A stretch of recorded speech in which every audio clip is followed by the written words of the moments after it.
De tal manera que estos electrolitos, estas molas y osmolas y demás participan en este equilibrio y se convierten en unas fuerzas que producen el movimiento de las sustancias en los tres compartimientos: celular, intersticial y vascular. Y las diferencias de estos compartimientos se debe a las características de los líquidos que contienen y las barreras que los separan. ¿Por qué es importante esto? Bueno, pues porque no va a ser lo mismo una membrana celular que una mucosa o que una serosa a nivel vascular, etc. Entonces, dependiendo de esto, pues va a haber espacios o lo que llamamos poros, ¿verdad? Huecos entre estas membranas que van a permitir la entrada y salida de sustancias, incluidos los electrolitos. Si pensamos en una proteína que además tiene una carga negativa, pero cuya molécula es muy grande, pues esta molécula proteica podrá pasar en algunos tejidos y en otros no, porque el poro es demasiado pequeño. Así pues, la pared capilar va a separar el líquido intersticial del plasma y la pared celular va a separar el líquido intracelular del intersticial. Y a través, gracias a las membranas, los elementos y electrolitos van a pasar tanto de la pared capilar hacia la célula, atravesando el líquido intersticial. Otros van a pasar del líquido intersticial a los vasos sanguíneos, y de la célula pues va a estar intercambiando elementos hacia ambos espacios.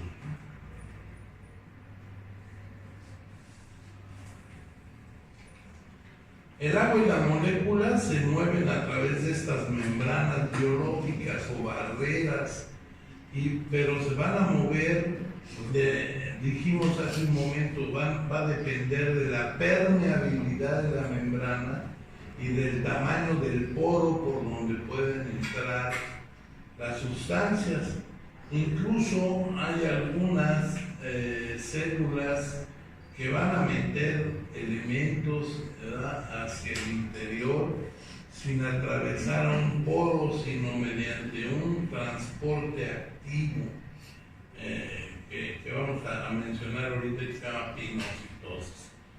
Lo más común es que el agua y las moléculas, los electrolitos y todo, pasen de una manera muy sencilla y muy fácil, como sería la difusión. La difusión, que equivale a que si hay mayor concentración en un lado de la membrana y menos concentración en el otro, pues simplemente se van a igualar los niveles osmolares, o sea, van a igualarse el número de partículas en ambos lados, ¿verdad? Y va a pasar libremente a través de la porosidad de la membrana, sin ejercer ninguna actividad que utilice energía para que esto se transporte. Eso le llamamos un transporte pasivo.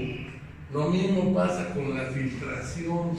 Ahí va a depender del poro de la membrana, en donde algunas sustancias van a pasar de un lado a otro a través de un filtro, como si fuera una coladera.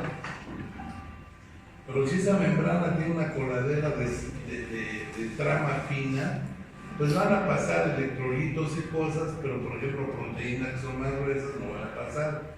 Y al revés, si tiene una coladera, ¿verdad?, de trama más gruesa, pues van a pasar las proteínas y van a pasar carbohidratos y todo lo demás, ¿no? La ósmosis también es un sistema de transporte pasivo, en donde unos elementos van a entrar al otro espacio sin utilizar energía, ¿no?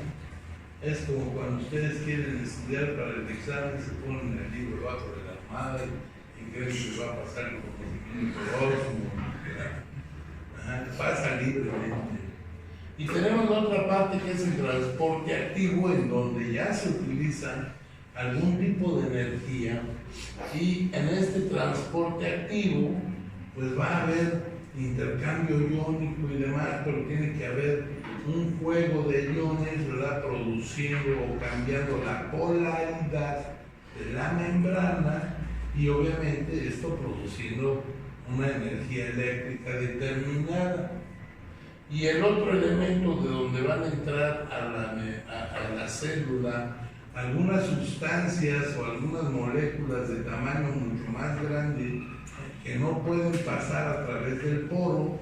Entonces la pinocitosis hace las veces de envolver con su membrana a esta sustancia o a esta, incluso algunas bacterias, ¿verdad?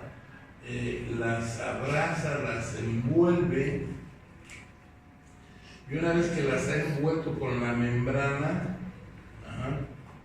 abre la parte que quedó intracelularmente para que la sustancia penetre.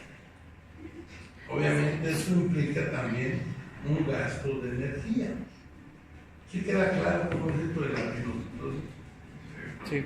O sea, simplemente la membrana misma abraza la sustancia o abraza el elemento que va a entrar a la célula, y una vez que ya la tiene totalmente cubierta, la parte que quedó de membrana hacia el citoplasma se abre y ese elemento ya queda adentro de la célula.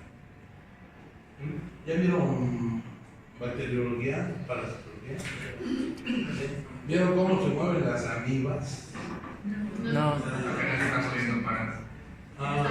Llevamos Bueno, bacterias. las amibas, esa célula se dice que tiene movimientos ameboides, ¿no?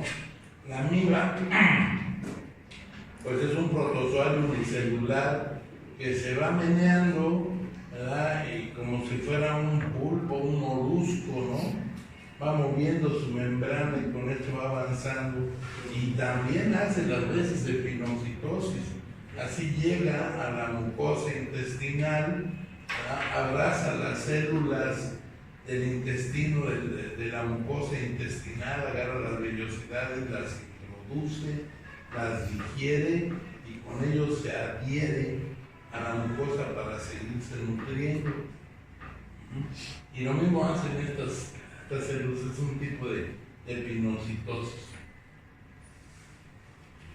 Bien, explicando un poco más a fondo, la difusión es un movimiento por el cual un gas o una sustancia se expanden para ocupar todo un volumen disponible, y así en una solución, un soluto, o sea, un electrolito, una proteína y demás, se mueve y se expande hasta que ocupa todo el espacio de manera homogénea, y dependiendo de su carga eléctrica o gradiente eléctrico, pues ya queda integrado a la célula.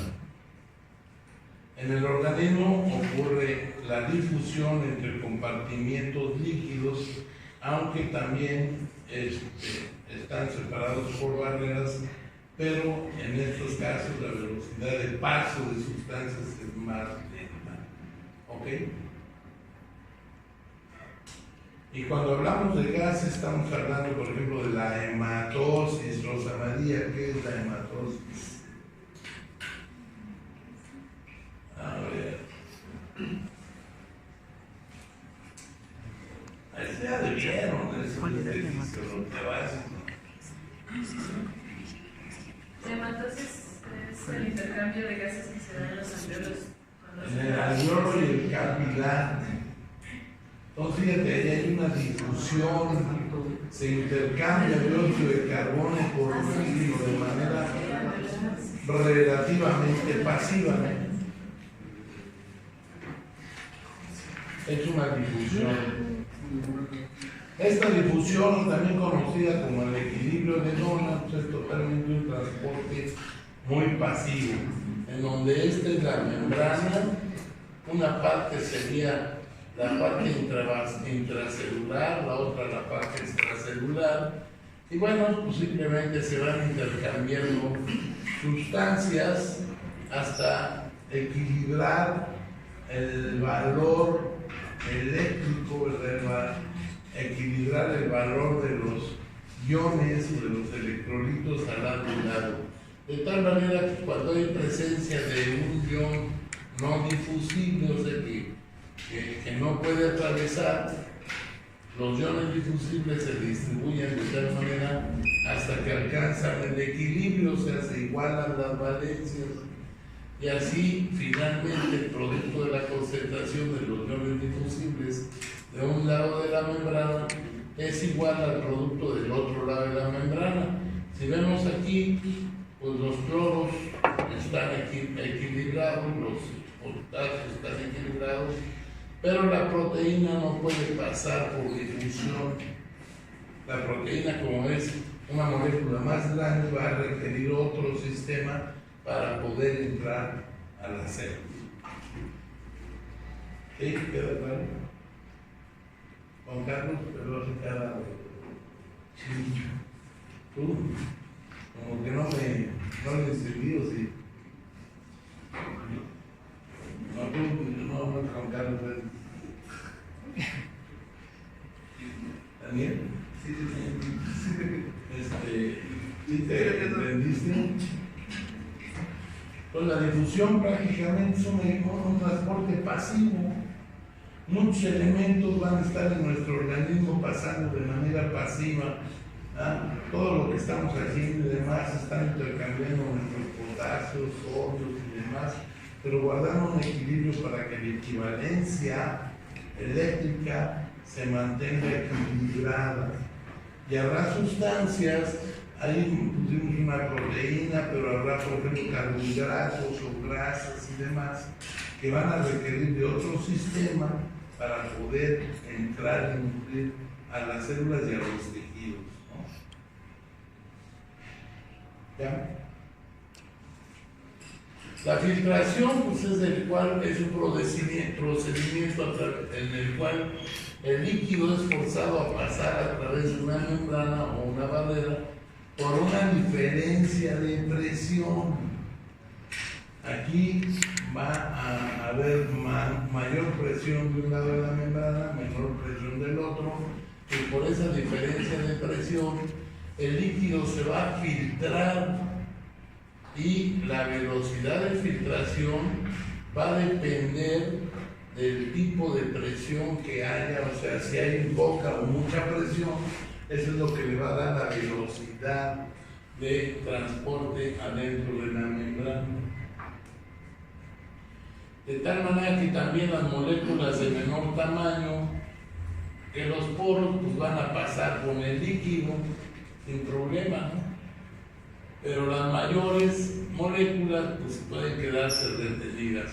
Esto sucede sobre todo entre los vasos capilares del espacio intersticial. No todo lo que ingerimos o todo lo que nos inyectamos o todo lo que hacemos va a pasar directo a los tejidos y a las células, ¿verdad? A través de la sangre, sino que van a tener que usar no filtración, sino otro sistema, ¿no? No pueden pasar de manera pasiva, ni por equilibrio de Donan, ni por filtración. La ósmosis es el movimiento de las moléculas a través de la membrana hacia el área con mayor concentración del soluto. Quiere decir, el solvente serían los líquidos y el soluto serían los electrolitos, las proteínas, los carbohidratos, ¿no? Y entonces, para poder pasar, pues tiene que haber una concentración mayor de solutos, ¿verdad? Que es lo que le va a dar el mayor peso molecular, y entonces va a ir pasando de manera relativamente pasiva, pero a través de los poros de la membrana. Pero obviamente que para que esto sea posible se requiere una determinada presión, que movilice a las moléculas, y esa presión es lo que llamamos presión osmótica. ¿Ok? Un ejemplo de esta presión osmótica, ¿verdad? Y cómo va a pasar una sustancia que tiene una gran cantidad de solutos en un pequeño volumen de solvente. Por decirte algo, hicieron un ejercicio brutalmente, ¿verdad? Sudaron una barbaridad y se avientan un electrolit o uno de esos un Gatorade, ¿no? Que sale salado. ¿Qué implica esto? En una gran pequeña cantidad de solvente, que sería agua, pues va a tener una gran cantidad de sal. Esto hace un líquido o una sustancia con un alto peso molecular. Y como estamos deshidratándonos, va a entrar a nuestro estómago, se absorbe en el intestino, pasa al torrente circulatorio y por diferencia de presiones, las sales van a entrar a la célula y a los tejidos para recuperar el cloro y el sodio que se está perdiendo en el sudor. ¿Sí queda claro? A través de una presión osmótica. Estamos hablando de osmótica por osmolar. ¿Okay? Un peso molecular pesado en gramos. Les voy a poner otro ejemplo. Obviamente nunca lo han vivido, lo más seguro, pero de repente, y esto pasa mucho en la Cruz Roja o en algunos servicios de urgencias, en donde pues no hay gente que maneje muy bien agua y electrolitos, o quizá en su servicio social se les vayan los pies y vean a una persona deshidratada, ¿verdad? Les llegan a llamar con diarrea, o un adulto con diarrea y vómito, etcétera, con intoxicación alimenticia, y se les ocurre, pues vamos a, si le falta líquido, ¿verdad? Tiene todos los datos de deshidratación, la mucosa seca, la piel seca, lo vemos con cierto letargo, los ojos hundidos, ¿verdad? Si es niño se les unió la mollera, en fin, y agarran un suero glucosado, ojo, agarran un suero glucosado común y corriente al 5%, ¿verdad? Usted lo vamos a meter líquido, lo está deshidratando, lo van a deshidratar peor. ¿Por qué? Porque el suero glucosado no es más que agua bidestilada y glucosa. Y la glucosa, una vez que entra al torrente circulatorio, va a estar circulando, no es un electrolito, es un carbohidrato que en el mejor de los casos va a estar cargando insulina para consumirla, pero el restante, que es agua, y al peor tantito agua bidestilada, sin ningún tipo de sal, va a entrar a los tejidos y a las células, y por ósmosis y por diferencia de presión osmótica va a jalar las sales de adentro de la célula y se las va a llevar al torrente circulatorio. Entonces vamos a estar ocasionando todavía una deshidratación celular y tisular mayor. En vez de hacerlo bien, le están dando en la chapa, ¿no? Entonces, yo lo he visto con frecuencia, por ejemplo, los heridos, si es que levantan la Cruz Roja, los llevan a la Cruz Roja antes de llevarlos al civil, o en el Inter ahí sobre la marcha, ¿verdad? Le clavan ya no lo hacen tanto porque los paramédicos están más preparados, pero les clavaron un glucosado, ¿no? Cuando le daban en la torre. Eso nomás te sirve para cuando estás crudo, pero necesitas glucosa a alta concentración, pues si no, no funciona, ¿no? Entonces, ¿qué es lo que necesitas? Meter un suero electrolítico. Dos ejemplos de suero electrolítico. y después la solución fisiológica que tiene agua y cloruro de sodio, o la solución de Harman que tiene agua, cloruro de sodio y lactato. Por esa razón le llaman también Ringer lactato. O sea, ese lactato también te va a ayudar a mejorar y absorber o a mejorar la presión osmótica y ayudar a que los electrolitos entren a los tejidos. Los pacientes deshidratados nunca le metan glucosada. La entrada y para hidratarlo rápido, un suero salino, ya sea Harman o Ringer lactado o suero fisiológico. Y esto es porque las moléculas del solvente se difunden desde una zona de mayor actividad o de una zona diluida hacia la menor actividad, o sea, una solución concentrada. Entonces se está intercambiando agua, pero también está intercambiándose electrolitos. Aquí está el ejemplo, dice, si ponemos en contacto solución glucosada al 10% con agua destilada, o sea, con agua sin sal, separada por una membrana permeable al agua, pero no a la glucosa, entonces el volumen de la solución glucosada va a aumentar y la concentración de glucosa va a disminuir de acuerdo a la cantidad de agua que está pasando. Ajá. ¿Sí entiende? ¿Queda eso? O sea, de un lado pura agua destilada sin sal, del otro lado una solución glucosada cargadita de glucosa, hay una membrana porosa en medio que solo deja pasar agua, no deja pasar la glucosa al otro lado, y entonces el agua se va para equilibrar la cantidad de soluto, la cantidad de glucosa que hay en un lado, pero conforme va pasando el agua, el volumen va a ir aumentando. Y obviamente al aumentar el volumen, si hablamos de una solución al 10%, quiere decir que tiene 10 gramos por cada 100 de agua. ¿Ok? Entonces, si le vamos metiendo más agua, pues la concentración va a ir disminuyendo hasta que se nivelan las presiones osmóticas. Y obviamente para que esto suceda, pues también tiene que haber unas condiciones paralelas en cuanto al volumen, el recipiente y la temperatura. ¿Ah? Si está muy fría, pues va a pasar de manera más lenta; si está más cálida, va a pasar de manera más rápida.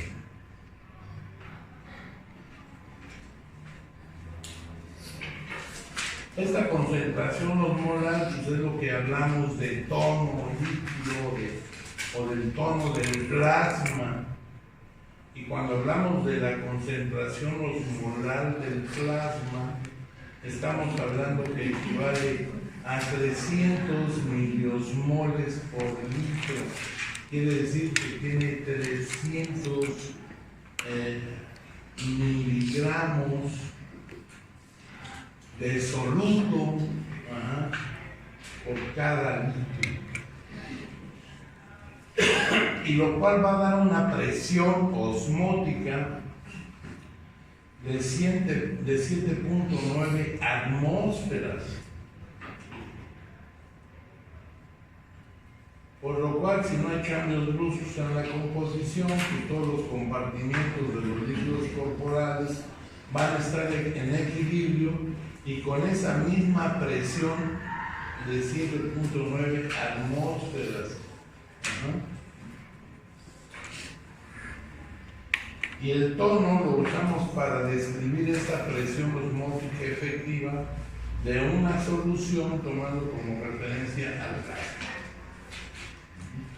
Si estamos sobrehidratados, esa presión osmótica, esa presión de atmosférica y esa cantidad de 300 milimoles por litro se baja, ¿verdad? Disminuye porque tienes demasiada agua, y entonces, aunque aparentemente estás hidratado, en la realidad es que hasta la sangre se te hace aguada, tiene demasiada agua.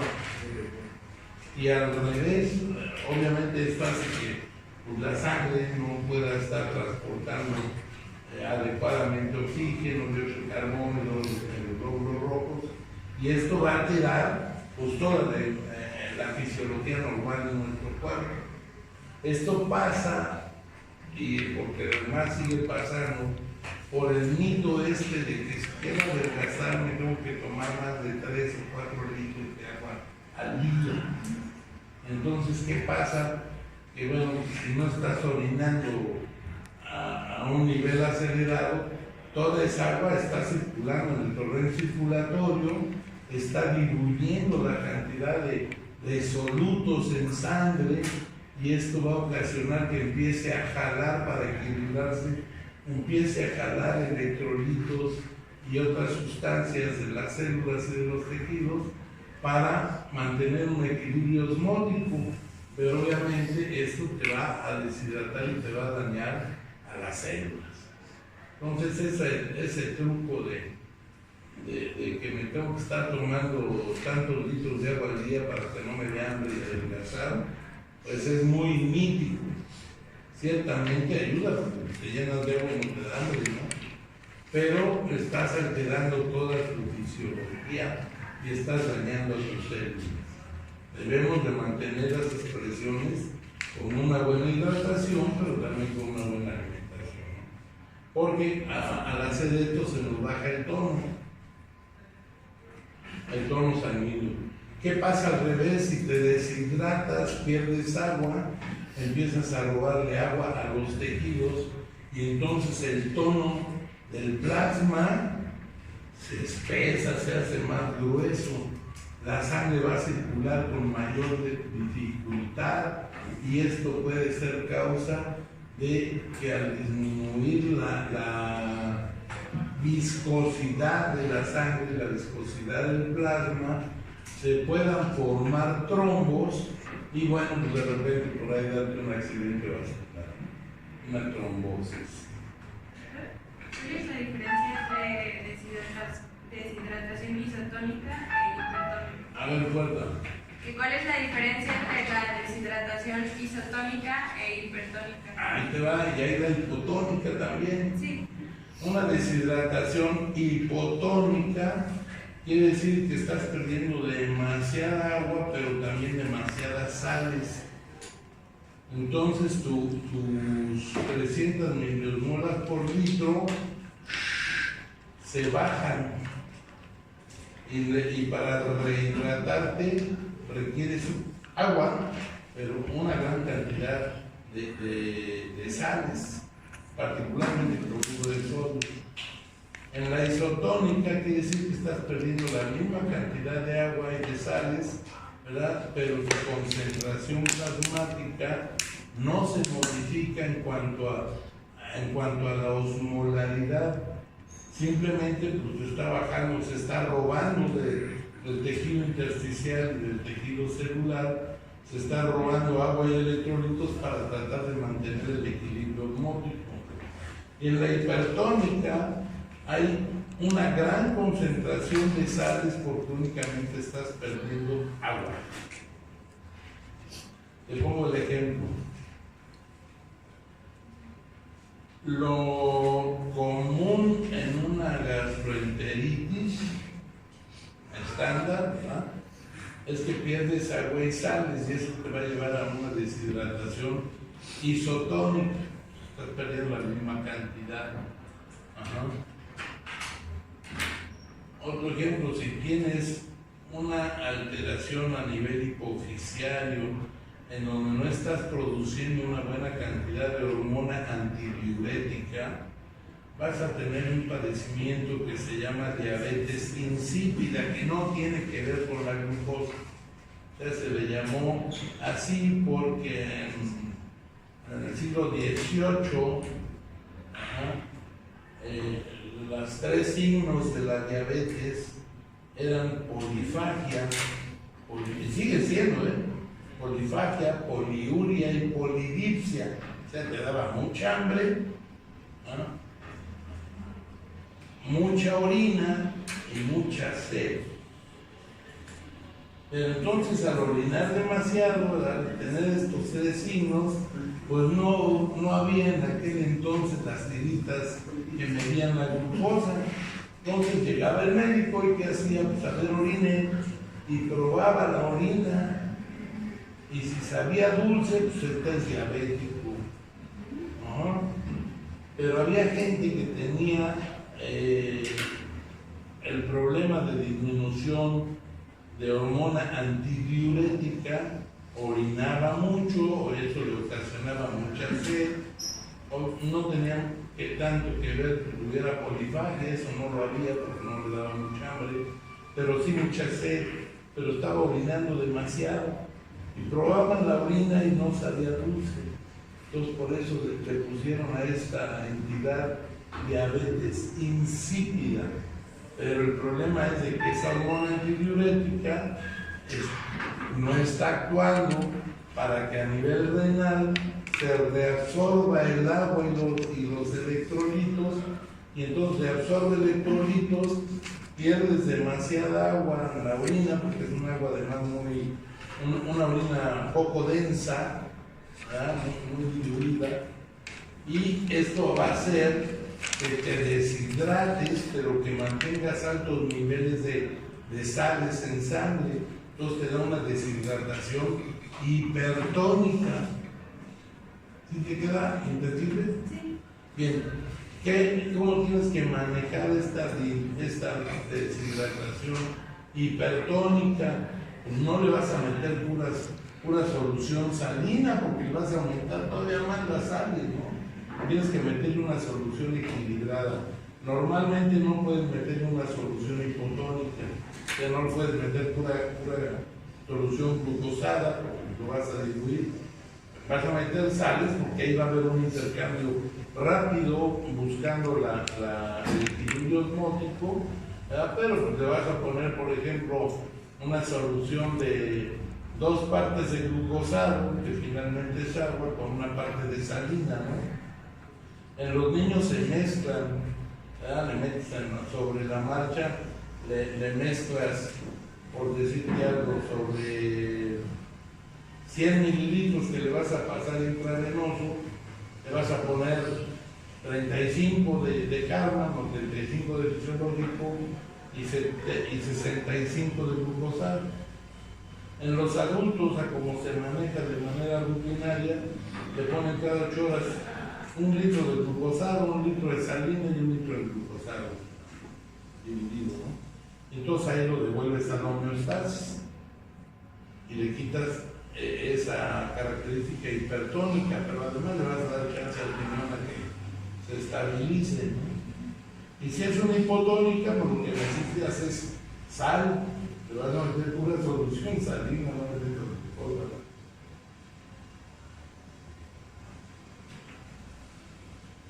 Así que las soluciones con la misma presión osmótica que el plasma son las soluciones isotónicas, las cuales van a tener el 9% de cloruro de sodio en glucosa que está al 5%. Y esto es lo que hace realmente la solución fisiológica salina o la lactada o Karman.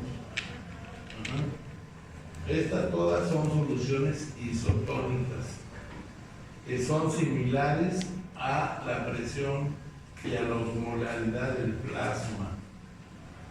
Las soluciones que tienen mayor presión osmótica que el plasma son las hipertónicas, tienen mucha sal, tienen mucho cloruro de sodio, de tal manera que hay también soluciones preparadas para deshidrataciones hipotónicas, que son solución hipertónica, y algunos derivados proteicos, por ejemplo, la albúmina.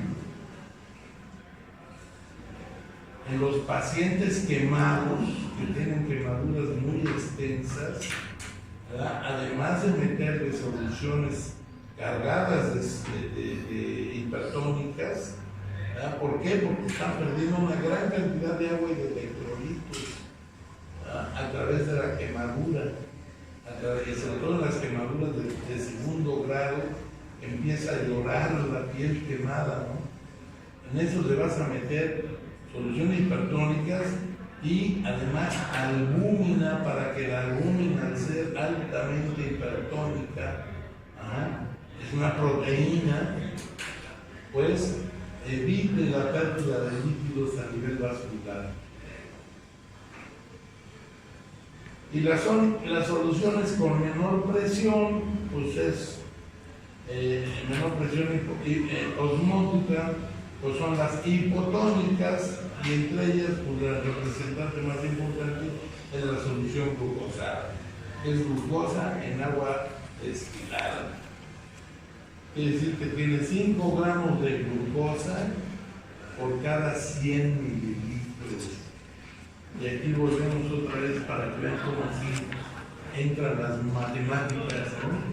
Cuando hablamos del 5% y todas las sustancias y todos los elementos, medicinas incluso, que vienen así en porcentaje, quiere decir que son X%, son X gramos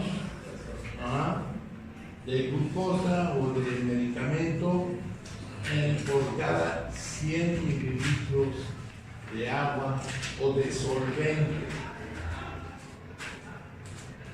Un ejemplo para que vean la utilidad de por qué hay que comprender.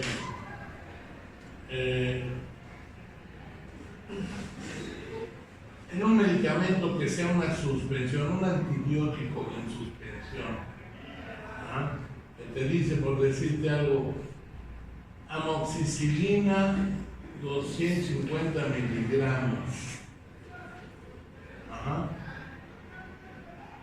por cada 5 mililitros, chadita. Quiere decir que aunque el frasco sea de 70, como es un antibiótico, o de 100 mililitros, cada 5 mililitros tiene 250 miligramos. Pero pues eso hay que multiplicarlo por la cantidad de mililitros que tiene el frasco para saber cuánto tiene en total.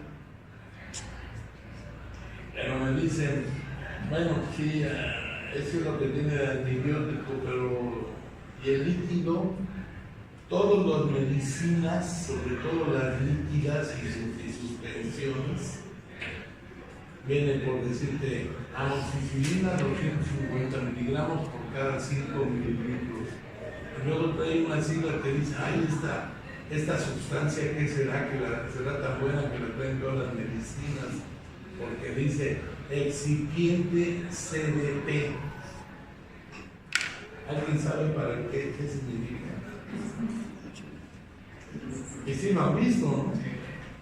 Todos los líquidos y aún los sólidos en cápsulas y demás dice excipiente CDP. No estoy segura, pero creo que es cuando son tomadas, porque esa parte en la digestión se elimina y ya lo que queda y lo que entra por corriente sanguínea es el medicamento. No. El excipiente quiere decir el mezclador. Cantidad bastante para.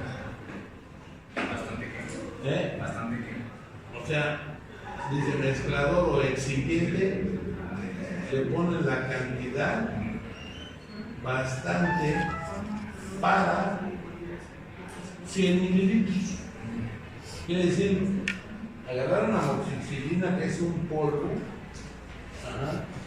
y hacen la cuenta de cuántos miligramos, ¿verdad? Cuántos gramos tienes que echarle el frasco para que te quede a 250 miligramos por cada 5 mililitros o a 50 miligramos por cada mililitro. Pero ese excipiente, cantidad bastante para, es la cantidad del solvente que le echas al frasco para lograr esa dilución. Por eso muchos antibióticos hay que revolverlo para la dilución quede homogénea. ¿Sí? En algunas cápsulas también le ponen un excipiente que generalmente es almidón o algún azúcar o alguna cosa para rellenar la cápsula, o bien para darle cohesión a la tableta. La tableta pues echan el polvo, pero ¿con qué lo pegas? Pues necesita una sustancia, un mezclador que sea resinoso para que a la hora que entra en la tableteadora, pues lo comprime, se pega y ya te da la tableta, ¿no? En los inyectables no sucede tanto así, porque el inyectable normalmente viene la sustancia y agua destilada para que lo mezcles, o ya viene hecha la mezcla. Entonces, cuando vean exigente CBP, no es un medicamento muy fregón que cura todo, es la cantidad de mezclador que le echan para que se haga la difusión, ¿ok? Y eso tiene que ver con esto. Cuando tú ves solución glucosada al 5%, quiere decir que por cada 100 mililitros de agua bidestilada lleva 5 gramos de glucosa ahí diluida. Obviamente esto tiene una osmolaridad de 0. Puede tener un peso molecular afuera en el frasco, pero una vez que penetra el torrente circulatorio, la glucosa se absorbe, se diluye y lo único que va a circular es agua, que no tiene osmolaridad. No sucede así con el fisiológico, la salina o el Ringer, que conforme entra, pues, se equilibran el peso osmolar del suero con el del plasma y entonces se va a poder manejar mejor y va a tener un mejor intercambio. Parece difícil de comprender un poco, pero si luego no les quedó claro, lo vemos con otros ejemplos. ¿O sí? ¿Quedó comprendido? En el transporte activo, todo esto ya lo vieron, ¿no? Sí. Y así lo vieron y lo entendieron clarito. No. Lo vimos 3 veces, profe. Bueno, sea por Dios. El transporte activo quiere decir, siga. Entonces, ¿cómo diferencio a una persona con deshidratación isotónica? Mira, la única manera de comprobarlo es que le tomes unos electrolitos séricos. Si le tomas unos electrolitos séricos y te sale el resultado que tiene 4 miligramos, 4 equivalentes de potasio, 112 de sodio y 110 de cloro, quiere decir que está isotónico, anormal. Si tiene 6 de potasio, está hipertónico. Y aguas, porque ese le puede dar un paro cardíaco por intoxicación de potasio, ¿no? O si tiene 2 de potasio, en el resultado está hipotónico, hay que meterle electrolitos de potasio. Clínicamente puedes tú verlo más que otra cosa con el antecedente. Por decirte algo, un paciente que tiene solo diarrea va a perder agua y sales igual en términos generales por una diarrea común. Entonces te va a dar una deshidratación isotónica. Si ese paciente tiene una diarrea por cólera, ¿han oído hablar del cólera? No las hemorroides. Sí.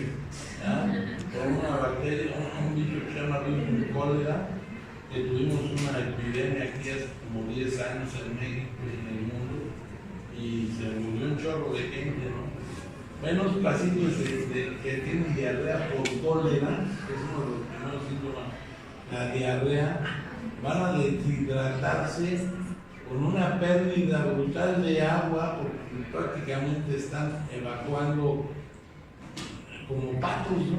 Cada se sale como si fuera una llave. Cada 5 minutos tiene una deshidratación bárbara, pero pierde mucho una gran cantidad de electrolitos. Entonces ese paciente pues, tiene deshidratación hipotónica, meterle más cantidad de sal que de glucosa y que de agua. Pero es un paciente, lo mismo pasa con el vomitón. La persona que tiene diarrea y vómito pierde muchos electrolitos, en particular potasio. Por eso es que el crudo, a la hora que reacciona, tiene demasiada sed. Y se puede tragar una jarra de agua y no se le acaba de quitar la sed. Porque a la hora de que por la borrachera ya vomitó hasta el apellido, perdió una gran cantidad de electrolitos y hace una deshidratación hipotónica. De tal manera que lo que requiere este cuate es no tomar agua común, ¿verdad? Necesitas meterle un suero oral.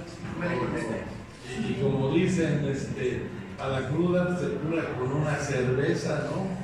Apenas una caguama te da el tiro. ¿Y por qué? Porque la cerveza, aparte de que tiene lúpulos, tiene sal. Tiene mucha sal. Esa es la razón de por qué cuando tomas cerveza, pero el riñón empieza a eliminar sales y te da poliuria, no estás eliminando un montón. ¿Sí te queda?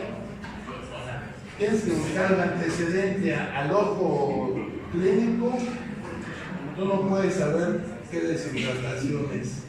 Simplemente vas a ver que está deshidratado porque tiene la piel seca, pegajosa, signo del trapo húmedo, ¿verdad? Que es, agarras la piel de cualquier lado, ¿verdad? Y se la sueltas y no regresa, ¿no?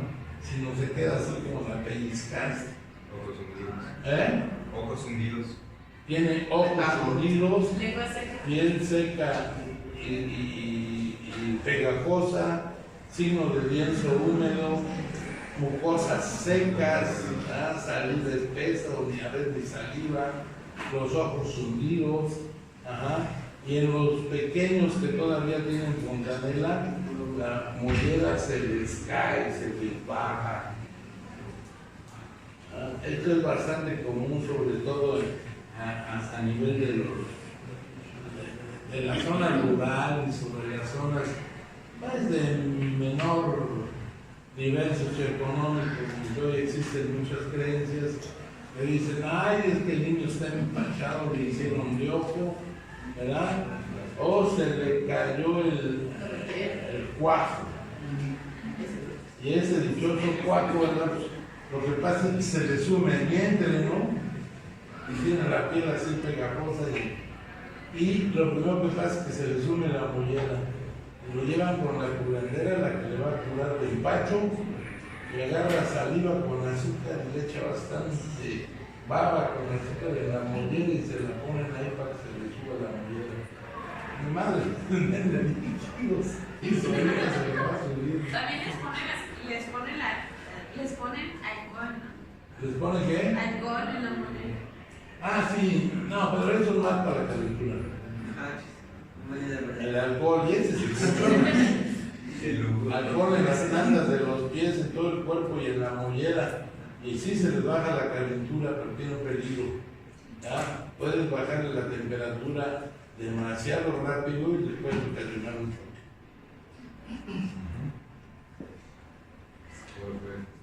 Bien, queda claro entonces esto de las deshidrataciones, por qué es hiperico, etc. ¿Sí? Ya vamos dando clínica, no le vamos dando utilidad a esto que es tan complicado de los agua y electrolitos, ¿no? El transporte activo decíamos que es una manera de transporte en donde sí se ejerce ya o se usa un tipo de energía. En este transporte activo prácticamente ya se requiere la energía para que las moléculas que participan se muevan de un lado de menor concentración, ¿verdad? Perdón, de un lado de mayor concentración a un lado de menor concentración, y para esto se va a utilizar energía para que los iones y las sustancias sean transportadas con un gradiente de concentración, aumentando la presión osmótica a través de ejercer intercambios iónicos de estos electrolitos que están despidiendo energía, que están utilizando sus valores eléctricos. Y para eso va a trabajar la célula utilizando esta energía para poder meter o sacar sustancias de la célula, y eso es parte del metabolismo celular. ¿Qué implica? Por ejemplo, llega la glucosa a la membrana, la glucosa tiene un peso molecular grande, una molécula grande, no pasa fácilmente a través de la membrana, pero para eso entonces requiere el uso de otra sustancia que es como una llave que va a abrir la cerradura de la membrana y va a dejar que la glucosa entre, pero para que entre la célula va a estar gastando un poco de energía, y esa sustancia es la insulina. Por esa razón es que el diabético tiene bajos niveles de insulina o mala calidad de la insulina, entonces no sirve o no alcanza a meter la glucosa a la célula, y al no meterla, pues la glucosa por sí sola no pasa, y entonces anda circulando en sangre, y pues a la hora que te sacan un examen de glucosa en sangre, pues te va a salir de 150, 200, yo he visto pacientes que tienen hasta 600 miligramos por decilitro de glucosa en sangre, ¿y cómo andas caminando? Que no te ha dado un choque diabético, ¿no? Entonces,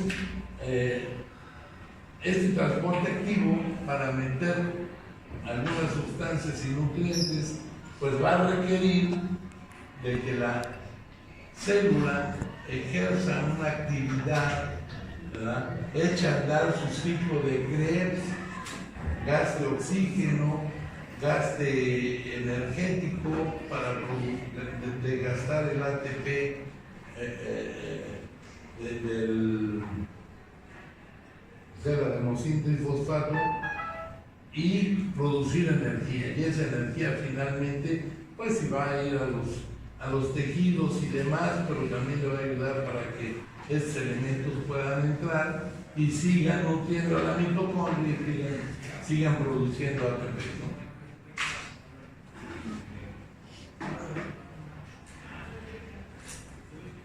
Con lo que decíamos, habrá moléculas que no están ionizadas, que no tienen carga eléctrica, entre ellos la glucosa, los aminoácidos, los ácidos grasos, ¿verdad?, que van a entrar a la célula con un mecanismo de transporte activo en el que van a intervenir moléculas transportadoras.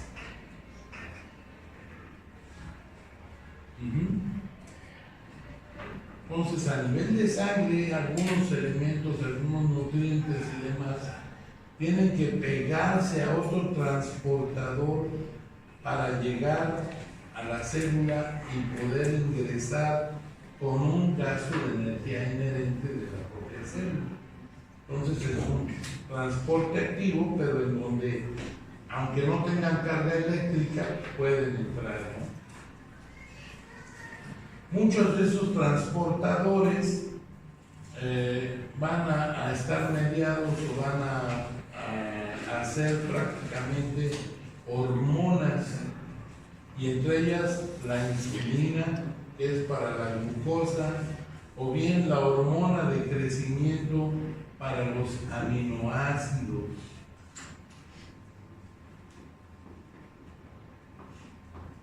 Ojo, dentro de las múltiples cosas que funciona la hormona de crecimiento es para que los aminoácidos, era que seas unas proteínas totalmente desmembradas, totalmente separadas, y entonces ese aminoácido pueda ser aprovechado por la célula, pero para que puedan entrar, tiene que participar la hormona de crecimiento. Por esa razón es que la hormona de crecimiento se produce desde nuestra vida fetal hasta el último de nuestros días, y sus funciones, además de meter aminoácidos, pues obviamente al meter aminoácidos a la célula, pues esto te da crecimiento, permite la reproducción celular, te permite en muchos tejidos que se estén rejuveneciendo. Por ejemplo, ya cuando llegas a cierta edad, arriba de los 60, pues va disminuyendo la hormona del crecimiento y pues la piel te empieza a perder lozanía porque ya no hay tanta reproducción celular. De todas maneras sigues descamando, pero ya no, las células nuevas no se reproducen a tanta velocidad ni se hidratan, y esto te da las arrugas, ¿no? Pero esta hormona de crecimiento va a existir siempre. Gracias a eso pues puede jalar aminoácidos y jalar, ayudar a que entre el calcio, el fósforo y magnesio al cartílago, y podamos ir aumentando el volumen del cartílago e ir creciendo ponderalmente, porque finalmente el cartílago le va dando el molde para que el hueso crezca por aposición, que significa crecen las células y se van amontonando unas sobre otras, pero van siguiendo el molde cartilaginoso. ¿Ok? Entonces, para eso está funcionando también la hormona de crecimiento, metiendo aminoácidos al cartílago para que crezcan y ayudando a que entren los electrolitos cargados eléctricamente, calcio, fósforo, magnesio, entren al hueso y le den volumen a la célula. ¿Ok? Las proteínas y las grasas, ¿verdad? Además de que también algunas hormonas son moléculas muy grandes que difícilmente van a poder penetrar la pared celular, y para ello entonces también en una manera de transporte activo va a entrar en juego la pinocitosis, que etimológicamente significa que una célula está bebiendo. Citos, célula, pinos, pinois, beber.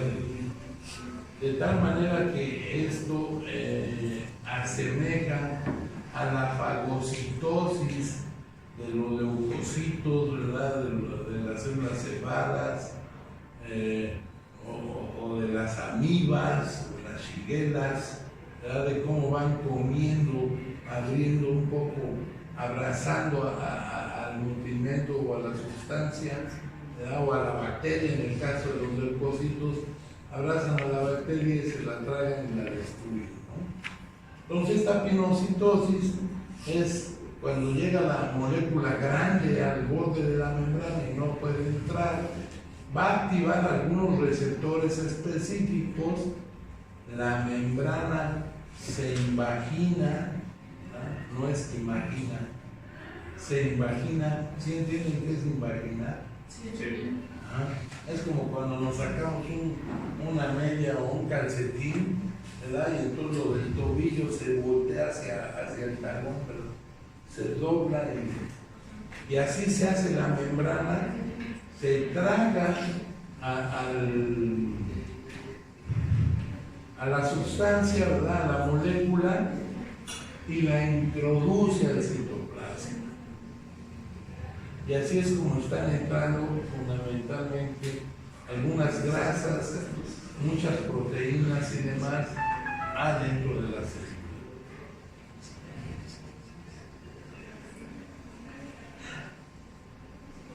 Por ejemplo,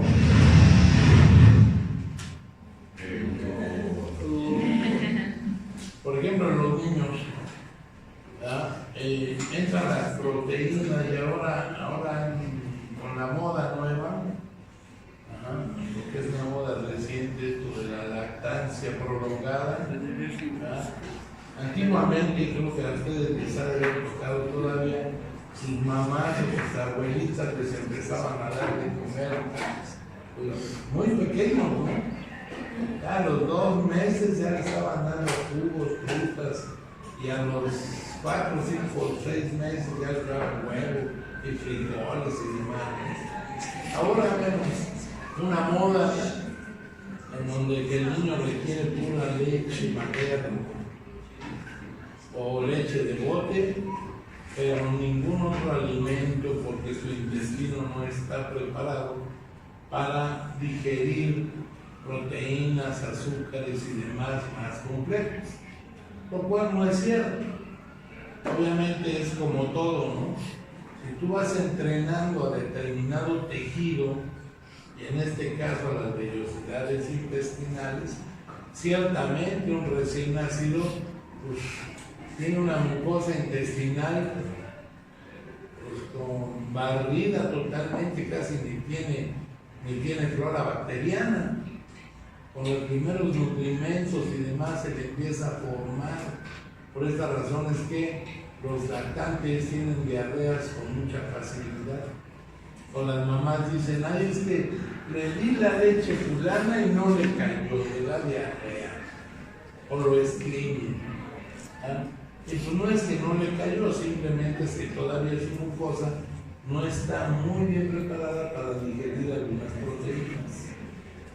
Porque no tiene flora bacteriana, y la flora bacteriana hablamos de bacterias, Escherichia coli, Shigella, Proteus, no patógenos, quiere decir que no causan enfermedad, pero que sí ayudan a que las proteínas, carbohidratos y demás en ese bolo intestinal, y ya nos estamos adelantando un poco a digestivo, para que todo ese bolo se fermente, ayude a formar ácidos, rompa la lactosa de la leche y la haga glucosa y fructosa y se pueda absorber más fácilmente, y que las proteínas las convierten en aminoácidos que van a ser transportadas gracias a hormonas de crecimiento, y en este caso también a hormonas tiroideas, porque estas hormonas son las del metabolismo, y entonces estas hormonas tiroideas también ayudan a que se absorban algunas de estas sustancias en el intestino infantil, y a su vez ayude estas hormonas tiroideas a sacar los elementos necesarios para formar cartílago y hueso, y el niño crece. Bien, pero volviendo a la dieta, si vamos entrenando a la mucosa intestinal paulatinamente a otro tipo de alimentos, pues ese niño al año de edad o antes está comiendo la dieta familiar sin ningún problema. Ustedes vean los niños urbanos, esos que van con los pediatras jóvenes y que los mantienen con pura leche 4 o 6 meses. Que a muchos de ellos les resulta y les dicen, no le vamos a cambiar de leche porque es intolerante a la lactosa. Entonces aquí te dan leches bajas en lactosa o hasta sin lactosa. Hay unas lentes asquerosas que saben horrendo, de soya, de arroz, ¿verdad? Y que bueno, con eso los mantienen. Y además, a veces les da diarrea, a veces te estriñen y bajan. Pero vean a un niño rural, a un niño del campo, ¿verdad? Donde la mamá Lo único que puede dar es pecho. Y a veces tantita sopita, alguna frutita, a veces no le alcanza ni para la leche NAN, ¿verdad? Y le mete esta lechita es vegetal, ¿no?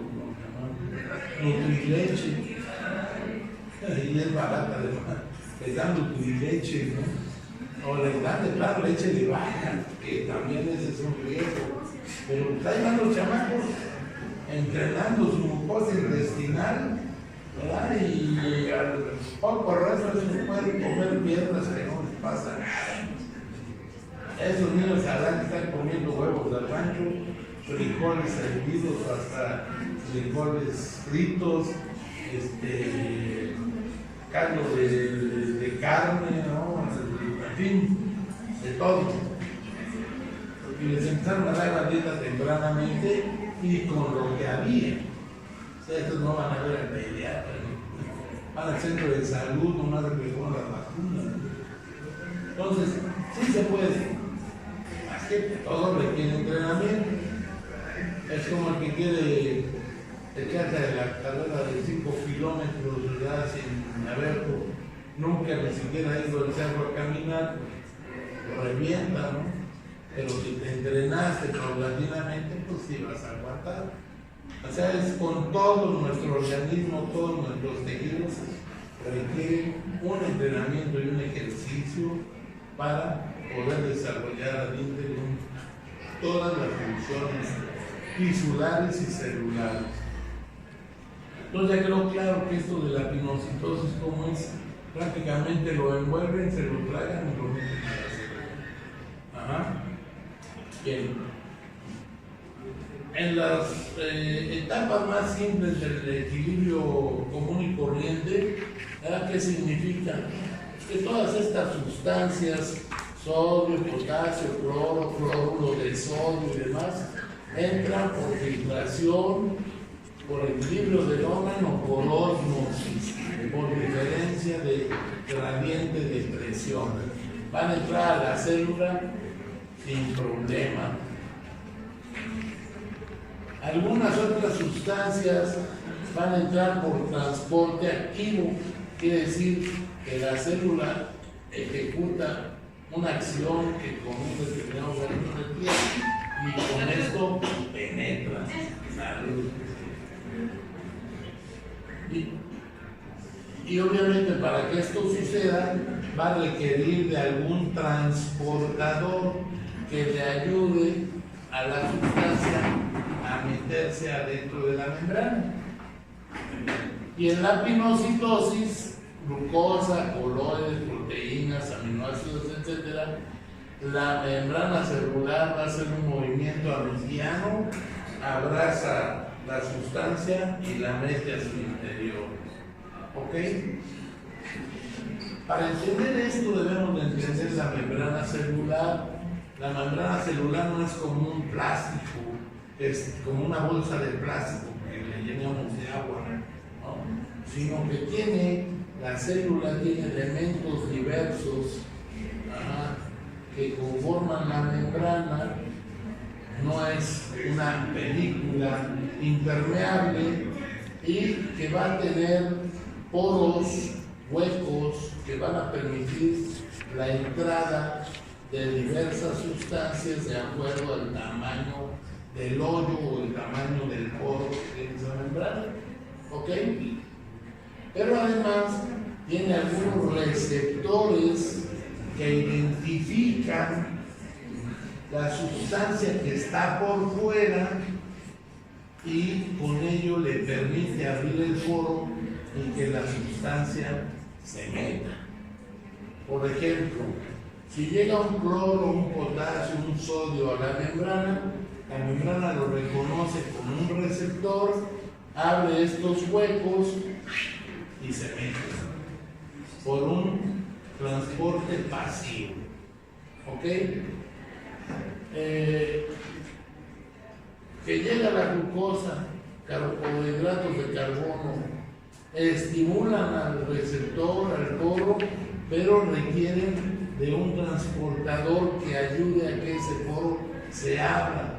En este caso la insulina hace que se abra ese hueco y el carbohidrato se mezcle.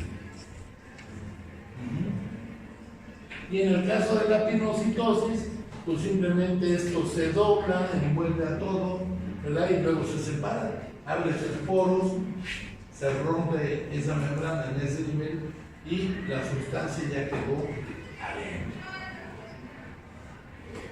Obviamente que para el transporte activo, en donde estamos hablando de distribución de uso de energía, bueno, pues para ello vamos a requerir una determinada energía con algo que se llama potencial de membrana, en donde va a tener por fuera elementos positivos,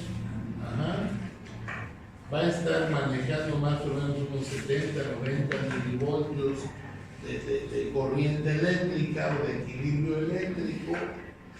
Van a llegar algunas sustancias que pueden penetrar por intercambio, como sería el oxígeno, y va a sacar dióxido de carbono y agua. Pero eso va a suceder cuando adentro de la célula van a entrar sustancias como la glucosa o algunos aminoácidos y participan en algo que se llama el ciclo de Krebs. Y en el ciclo de Krebs van a llegar a la mitocondria, y en la mitocondria se van a formarse una molécula que se llama adenosín trifosfato, que significa que tiene 3 fósforos, y entonces el fósforo sirve como leña. El oxígeno sirve como oxigenador. Ustedes prendan un fuego en donde no hay aire y se apaga o simplemente no prende. Entonces necesita oxígeno para que haya combustión y se queme un fósforo, y lo que va a quemar es una glucosa o un aminoácido, una proteína, lo que sea, y eso va a producir una energía de la cual va a dar por resultado, va a consumir oxígeno, va a consumir el nutriente, y de desecho, ¿verdad?, la ceniza de esa quemazón es el dióxido de carbono y agua, y eso sale al espacio intersticial y al espacio vascular. Pero en ese pasito, en la primera etapa, se quema el 50% del trifosfato. Se queman muchos fósforos, pero recordemos que viene un segundo round, que era adenosín difosfato, que eran 2 fósforos. Pues todavía, como dicen, se quemó el leño, pero quedaron los carbones, ¿no? Y todavía quedan prendidos. Quema un segundo fósforo y queda un adenosín monofosfato, con un solo fósforo, que ese ya no se utiliza, sino que ese se va a encargar en la mitocondria de buscar en todos los elementos externos que están penetrando la célula, va a buscar otros 2 fósforos para reconvertirse otra vez en adenosín trifosfato y volver a hacer el ciclo, volver a hacer este proceso. Por eso se llama ciclo de Krebs, que fue el que lo diseñó, no lo descubrió. ¿Qué pasa cuando no hay oxígeno o cuando no hay glucosa? Bueno, pues entonces este ciclo, que se llama aerobio, se convierte en anaerobio. Entonces, en vez de jalar oxígeno, pues se quema el oxígeno del dióxido de carbono que tiene todavía por ahí. Y en vez de quemar glucosas o proteínas, quema grasa. Y entonces al quemar la grasa, pues sí quema fósforos y demás, pero ya es un ciclo anaeróbico, ¿verdad? Ya está haciendo una combustión con lo que resta del oxígeno del dióxido de carbono. Entonces todavía del residuo da más dióxido de carbono, da menos cantidad de agua, y en vez de agua como se metabolizaron las grasas o las proteínas, da ácidos. Y los tres ácidos más comunes son ácido láctico, pirúvico y enolpirúvico, los cuales además tardan mucho más tiempo en eliminarse, aunque pasan a los tejidos, difícilmente pasan por transporte pasivo a la sangre como para que sean eliminados por el riñón, y van pasando muy lentamente por esta diferencia de concentraciones, de tal manera que se acumulan, y eso es lo que va a ocasionar molestia y dolor, no porque lastime al músculo en sí, sino porque irrita a las vías nerviosas. ¿Queda? Bien. Bueno. Antes de meternos a la última etapa, que también es larga, me gustaría irnos la de corrido. Lo dejamos para el lunes. Ya son 4 horas.